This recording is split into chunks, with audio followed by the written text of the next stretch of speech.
One of the most intriguing ancient texts, the Tulli Papyrus chronicles one of the earliest mass UFO sightings. It also has an interesting backstory. In 1933, Alberto Tulli, director of the Egyptology section of the Vatican Museum, discovered a unique papyrus in one of Cairo's antique shops. Unfortunately, it was priced too high, even for the Vatican, so Tulli resorted to copying down its contents. When he later returned, the papyrus was gone. 2 decades later, Italian Egyptologist Prince Boris de Roqueults announced that he had located the original papyrus, untranslated and unpublished. While incomplete, the papyrus painted a pretty clear picture. In the year 22, of the 3rd month of winter, 6th hour of the day, among the scribes of the House of Life it was found that a strange fiery disk was coming in the sky. It had no head. The breath of its mouth emitted a foul odor. Its body was 1 rod, 172 feet or approximately 50 meters, in length and 1 rod in width. It had no voice. It came toward His Majesty's house. Their heart became confused through it, and they fell upon their bellies. They went to the king to report it. His Majesty ordered that the scrolls, located in the House of Life, be consulted.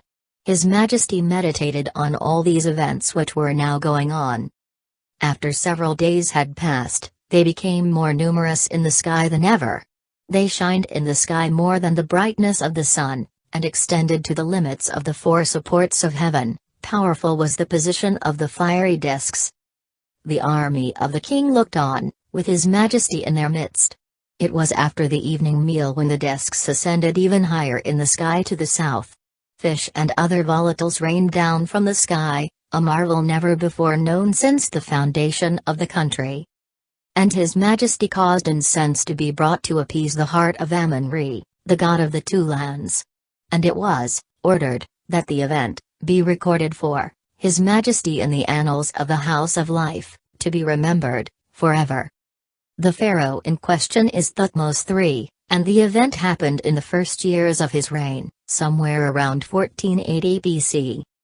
As evidenced by the existence of this text, this event was one of great importance. The scribes' reactions of fear and bewilderment are consistent with the unprecedented apparition of an enormous flying object. It is described as being silent while its exhaust emitted toxic gases. Its shape is described as a disc with no head, possibly metallic due to its high reflectiveness. A few days after being visited by this scout, the entire UFO armada reveals itself. The fleet's departure is marked by a strange, unprecedented event, fish and other volatiles raining down from the sky. Did the UFOs refuel using water from the Nile and then dump the extra passengers scooped up? Could be. The Tulli Papyrus does not mention whether a contact was established with the visitors, but it's interesting to see that a decidedly alien civilization was interested in the Egyptian empire while it was at its height. Nobody knows where the original papyrus is today. When researcher Samuel Rosenberg wrote to the Vatican Museum to get the chance to examine the ancient text, he got the following reply. Papyrus Tulli not property of Vatican Museum. Now it is dispersed and no more traceable. Classic.